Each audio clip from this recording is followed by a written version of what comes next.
Perkenalkan, saya Hendrik Elvian Geoprastia. Saya sebagai dosen aktif program studi Sarjana Terapan Sistem Pembangkit Energi, jurusan Teknik Mekanika dan Energi, Politeknik Elektronika Negeri Surabaya.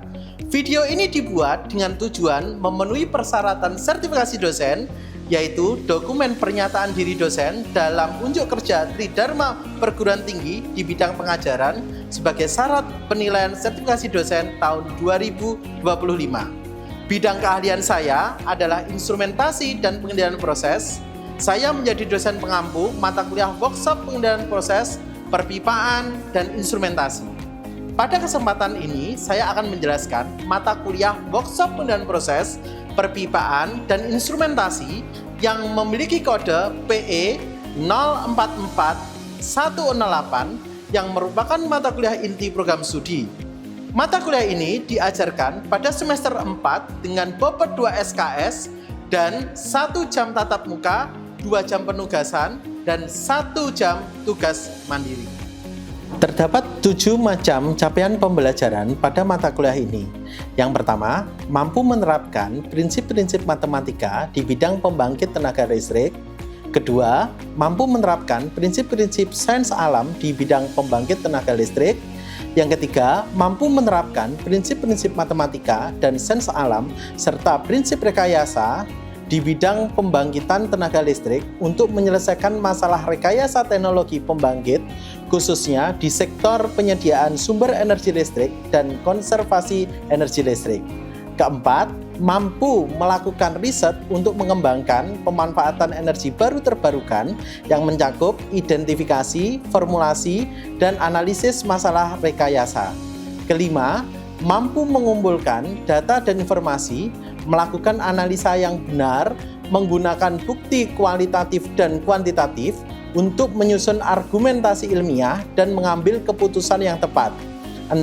Mampu mendokumentasikan dengan tepat detail dari prosedur, pengamatan, hasil, dan kesimpulan.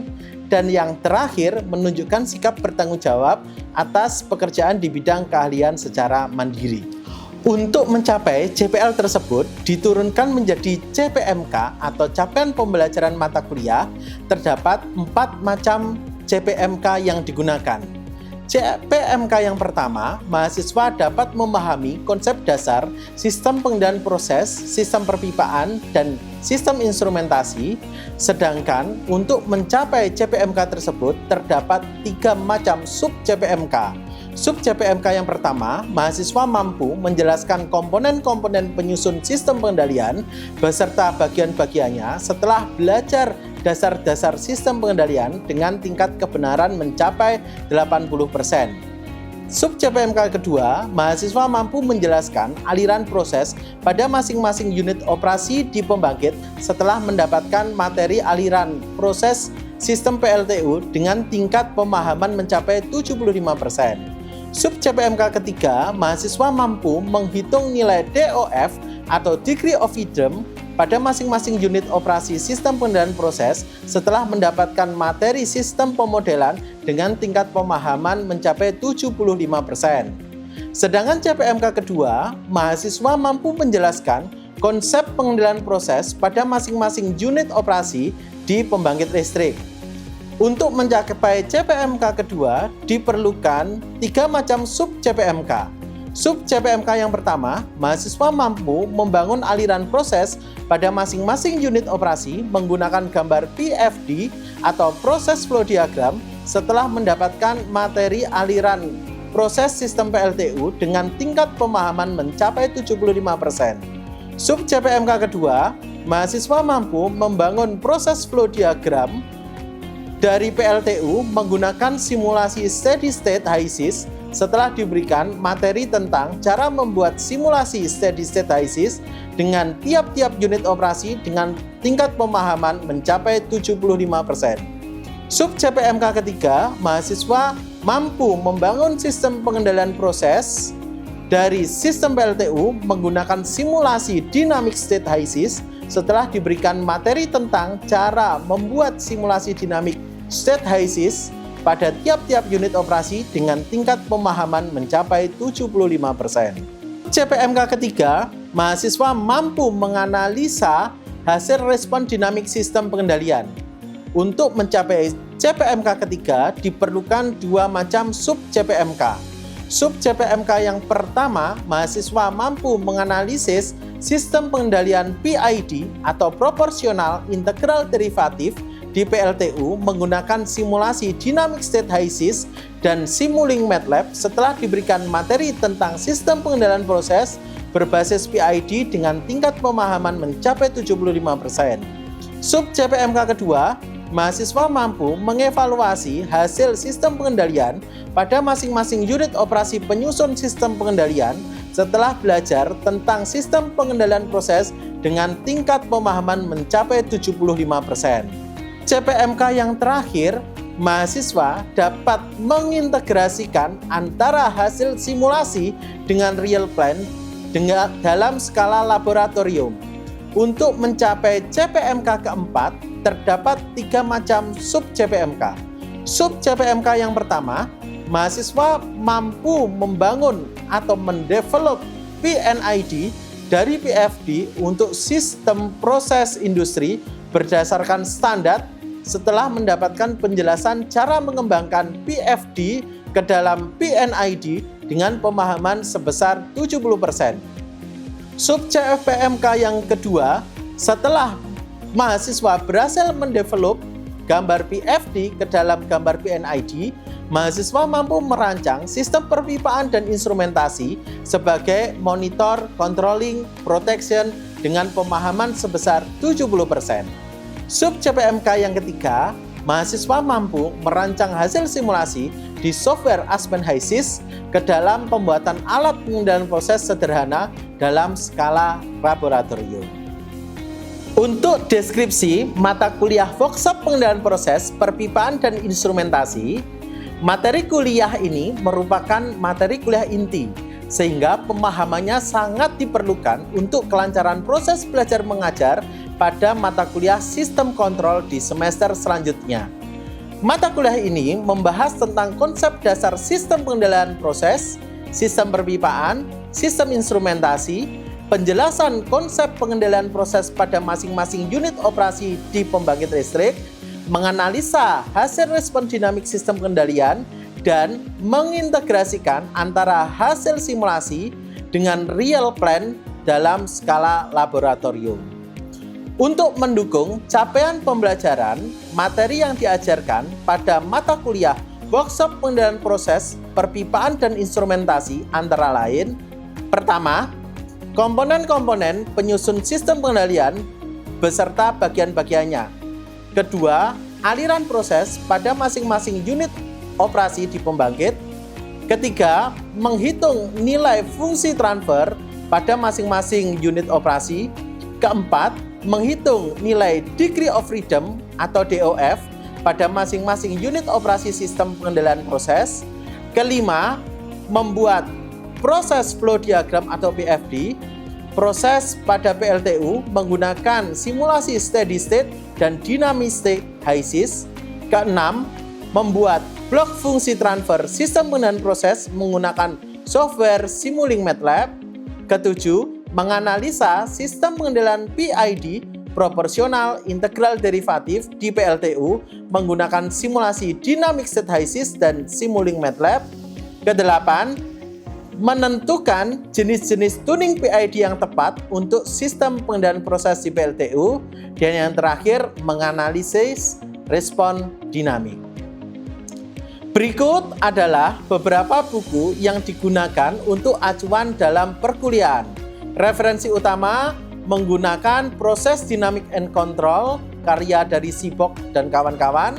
Kedua, Modern Control Engineering karya Ogata. Sedangkan referensi penunjang menggunakan Falsafah Dasar Sistem Pengendalian Proses karya Gunterus.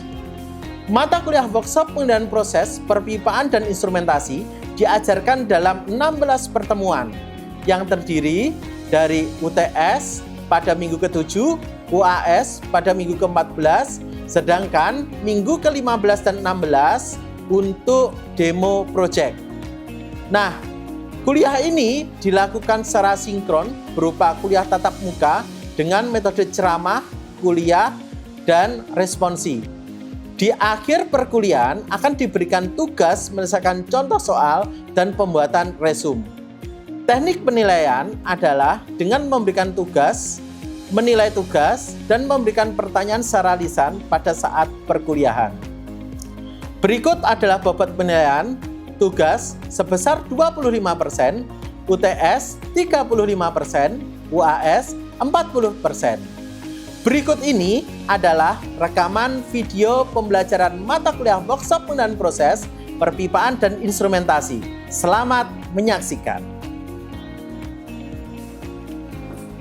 Assalamualaikum warahmatullahi wabarakatuh. Waalaikumsalam warahmatullahi wabarakatuh. Selamat pagi. Bagaimana saudara-saudara kabar hari ini? Baik? Baik saudara-saudara, sebelum kuliah kita dimulai, alangkah baiknya kita berdoa terlebih dahulu. Berdoa dimulai. Berdoa selesai. Saudara-saudara, hari ini saya akan menjelaskan tentang mata kuliah workshop pengendalian proses, perpipaan, dan instrumentasi. Pada pertemuan pertama kali ini, saya akan menjelaskan tentang pengertian dari sistem kontrol. Tentunya saudara-saudara tidak asing dengan istilah sistem kontrol. Akan tetapi, sistem kontrol yang akan kita gunakan di sini itu adalah sistem kontrol proses. Nah, berdasarkan artinya, sistem pengendalian proses itu terbagi menjadi dua macam kata. Yang pertama adalah pengendalian, yang kedua itu adalah proses. Apa itu pengendalian? Pengendalian itu adalah suatu sistem yang digunakan untuk mengatur, mengarahkan, dan mengawasi suatu variabel agar tetap bekerja sesuai tujuan yang kita inginkan. Yang kedua, arti dari kata proses itu adalah identik dengan jenis variabel yang digunakan di industri. Ada berapa saja variabel yang akan digunakan di industri? Ada banyak variabel. Salah satunya tekanan, laju aliran massa, temperatur, level, pH, viskositas, dan variabel lainnya. Dari penjelasan dua macam kata pengendalian dan proses, kira-kira ada yang bisa menjawab apa itu arti sistem kendalian? Silakan Saudara Dios. Baik, dari penjelasan yang sudah disampaikan oleh Pak Hendrik, sistem pengendalian proses sendiri merupakan sistem yang digunakan untuk mengatur, mengarahkan, mengendalikan, dan mengontrol variabel-variabel yang ada di dalam industri, Pak. Contohnya seperti pressure, flow rate, temperatur, pH, dan lain-lain, yang mana hal tersebut digunakan agar sistem bisa berjalan dengan stabil, aman, dan efisien, Pak. Seperti itu. Nah, tepat sekali, ya. Jadi sistem pengendalian proses adalah suatu sistem yang dirancang untuk mengatur, mengarahkan, dan mengawasi keseluruhan variabel yang ada di industri. Baik itu tekanan, laju aliran massa, temperatur, level, pH, viskositas, dan variabel lainnya agar proses tersebut berjalan sesuai dengan kondisi yang diinginkan. Nah, oleh karena itu, sistem pengendalian proses terbagi menjadi dua macam. Yang pertama adalah sistem pengendalian manual dan yang kedua adalah sistem pengendalian otomatis. Perbedaan antara kedua macam sistem pengendalian di sini itu adalah terletak pada jenis aktuatornya. Kalau sistem pengendalian manual, keseluruhan aktuator atau keseluruhan proses pengamatan, mengawasi, mengatur itu dilakukan oleh manusia. Sedangkan pada sistem pengendalian otomatis itu dilakukan atau digantikan oleh suatu perangkat elektronik. Sehingga pada sistem pengendalian otomatis saudara-saudara, maka pekerjaan dari operator itu bisa dikerjakan ke dalam sebuah ruangan yang dinamakan dengan CCR, Central Control Room. Nah, dari sistem pengendalian otomatis ini, saudara-saudara, kita bisa nyatakan ke dalam bentuk blok diagram. Dari blok diagram sistem pengendalian ini Intinya, pada sistem pengendalian, kita mengharapkan suatu nilai output itu sesuai dengan nilai set point. Alias, nilai error yang dihasilkan itu nilainya adalah minimum. Error merupakan pengurangan dari output dikurangi dengan input. Kenapa blok diagramnya seperti ini, teman-teman? Karena output yang dihasilkan itu harus dibaca oleh sensor. Hasil pembacaan oleh sensor itu dikirimkan oleh transmitter kepada si controller. Controller berfungsi untuk mengatur, membandingkan, dan mengoreksi besaran yang dihasilkan oleh sensor, dan hasilnya nanti digunakan untuk memerintahkan si aktuator untuk melakukan aksi. Dengan blok diagram seperti ini, diharapkan error yang dihasilkan nanti itu mendekati 0. Nah, pentingnya pengendalian proses di industri. Pengendalian proses di industri, saudara-saudara, itu berperan penting dalam menjaga keselamatan dan kehandalan. Yang pertama itu adalah menjaga keselamatan. Kenapa menjaga keselamatan? Karena dengan sebuah sistem pengendalian kita bisa menjamin adanya alarm, safety system, dan startup dan step down. Saudara-saudara, berikut adalah pentingnya sistem pengendalian proses yang ada di industri. Jadi sistem pengendalian proses yang ada di industri itu berperan penting terhadap dua hal. Yang pertama adalah reliability atau kehandalan, yang kedua adalah safety atau faktor keselamatan. Nah, saudara-saudara, kali ini saya akan memberikan contoh tentang sistem pengendalian yang ada pada unit HRSG atau Heat Recovery Steam Generator. Apa itu Heat Recovery Steam Generator? Itu merupakan salah satu pembangkit yang memanfaatkan sisa panas yang terdapat pada industri, kita manfaatkan untuk menghasilkan suatu energi listrik. Di dalam sistem HRSG ini terdapat 5 macam unit operasi yang digunakan. Yang pertama, economizer, kedua, evaporator, ketiga, superheater, keempat, steam drum, dan yang kelima adalah turbin. Nah, saudara-saudara, untuk memantapkan pengetahuan saudara-saudara terkait pengendalian proses, maka saya memberikan salah satu ilustrasi ya pada suatu unit operasi tangki pemanas. Nah, ini ada sebuah tangki pemanas, saudara-saudara, di mana tangki pemanas ini berfungsi untuk menghasilkan fluida panas dari uap yang dibuang. Nah, oleh karena itu pada tangki pemanas di sini ada 2 macam input yang digunakan. Input pertama itu adalah air dingin, sedangkan input yang kedua itu adalah uap panas. Ketika air dingin dan uap panas ini bertemu, maka di dalam tangki penyimpanan panas ini ya akan terjadi proses perpindahan panas. Yang awalnya air dingin, suhunya menjadi naik. Yang awalnya uap, dia menjadi aliran kondensat.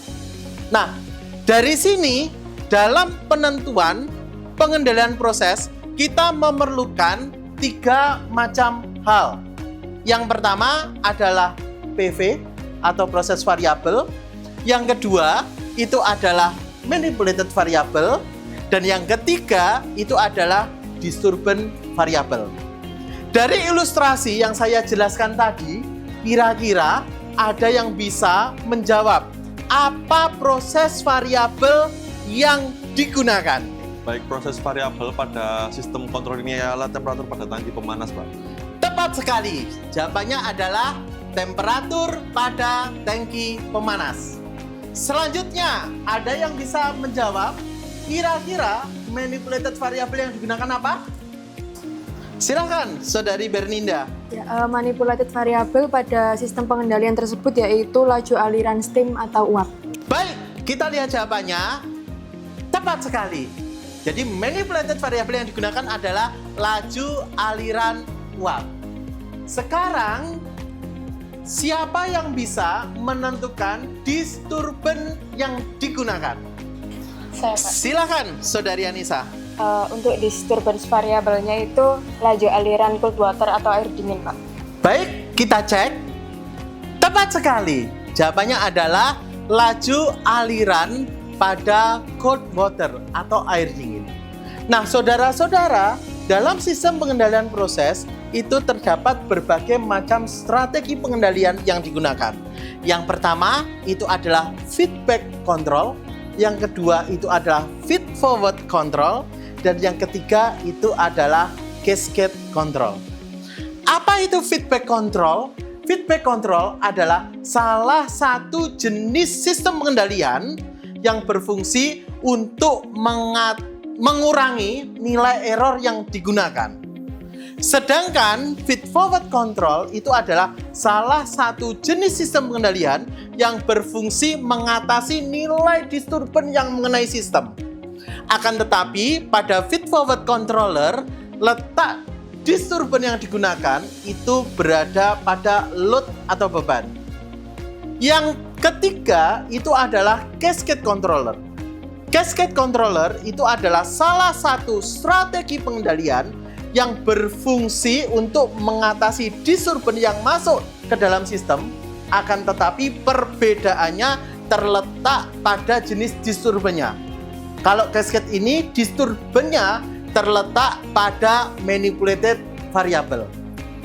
Nah, dari sini apakah ada pertanyaan teman-teman? Sudah paham? Baik, kalau sudah paham saudara-saudara, saya akan memberikan tugas kepada saudara-saudara. Tugasnya diselesaikan secara berkelompok. Yang pertama itu adalah dari penjelasan sistem hierarki. Selanjutnya, Anda akan membuat desain PFD menggunakan software Aspen HiSys secara berkelompok. Yang kedua, setelah berhasil menggambar PFD, tentukan jenis strategi pengendalian dan Anda merubah gambar PFD menjadi gambar PNID. Dan yang ketiga, dengan menggunakan uji berdasarkan perubahan set point, silahkan analisa respon dinamiknya. Di akhir nanti, silahkan saudara-saudara mempresentasikan hasilnya. Saudara mendesain apa? Untuk kelompok kami mendesain superheater, Pak. Superheater. Ya. Untuk proses variabel yang digunakan apa? Untuk proses variabelnya itu tekanan pada steam pot yang Oke, tepat sekali.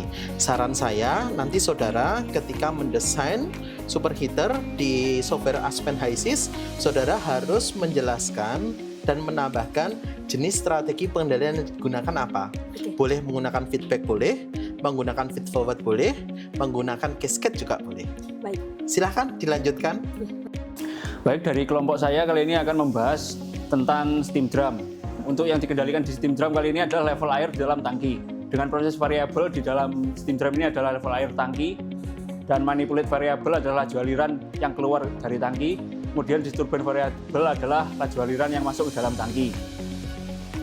Sistem pengendalian yang digunakan adalah pengendali level LIC 100. Dalam strategi pengendalian level steam drum ini, yang saya gunakan adalah strategi feedback feed forward. Jadi strategi ini adalah mengamati dari proses variabel dan juga dari disturban variabelnya.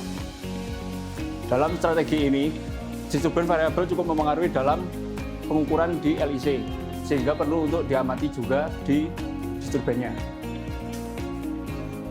Dalam pengujian controller level ini, variasi yang digunakan adalah variasi plus minus 5%, plus minus 10%, dan plus minus 15%. Sistem kontrol yang baik adalah yang menghasilkan nilai overshoot kecil, integral absolute error kecil, dan settling time yang kecil. Demikian presentasi dari kami, terima kasih. Kita beri aplaus kepada kelompok saudara ini. Demikian kuliah pengantar workshop pengendalian proses perpipaan dan instrumentasi. Semoga bermanfaat. Sekian dari saya.